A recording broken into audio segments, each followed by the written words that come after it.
অনেক মানুষ মারা গেছে ইতিমধ্যেই, দুঃখে সুইসাইড করে, এসআইআরে। তাদের জন্য আমরা পুরো সমবেদনা জানাই। আমার বিএলওরাও মারা গেছে। বিএলওদের প্রত্যেকটা পরিবার যারা মারা গেছে 2 লক্ষ টাকা করে অলরেডি 2টো পরিবারে দেওয়া হয়েছে, একটা বাকি আছে, যদি কেউ নিতে চায় দিয়ে দেবো। কারণ অনেকে আবার সম্মানের সাথে এটা কেউ নিতেও চায় না, তারা যদি রাজি থাকে। আর যারা অসুস্থ হয়ে হসপিটালে ভর্তি আছে 1 লক্ষ টাকা করে দিয়ে দাও।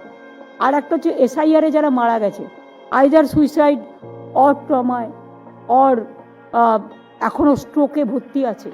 39 জন মারা গেছে এখনো পর্যন্ত, যতটুকু আমার নলেজে আছে। 13 জন হসপিটালে সিরিয়াস আছে, ইনক্লুডিং বিএলও। আর 3 জন হচ্ছে যারা সুইসাইড কমিট করতে গেছিল, সিরিয়াস আছে। এদের সবাইকে, যারা মারা গেছে 2 লক্ষ টাকা করে, আর যারা আহত আছে 1 লক্ষ টাকা করে তাদের দিয়ে দাও, যাতে তাদের পরিবারগুলো অন্তত ভাবে যে সরকার দুর্দিনে তাদের পাশে আছে।